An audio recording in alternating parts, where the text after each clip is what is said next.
جب کسی انسان کی موت کا وقت قریب ہو تو اسے لٹانے کے بارے میں 2 طریقے منقول ہیں۔ پہلا طریقہ یہ ہے کہ اسے چٹ لٹا کر پاؤں قبلہ رخ کر کے سر اونچا کر دیں، اور دوسرا طریقہ یہ ہے کہ دائیں کروٹ پر لٹا کر رخ قبلہ کی طرف کر دیا جائے اور پھر اس کے پاس بیٹھ کر زور زور سے کلمہ پڑھیں تاکہ تمہاری زبان سے سن کر وہ خود بھی کلمہ پڑھنے لگے۔ لیکن اس کو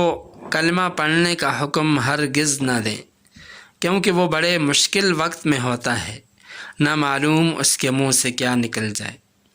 پھر جب وہ ایک دفعہ کلمہ پڑھ لے تو خاموشی اختیار کر لیں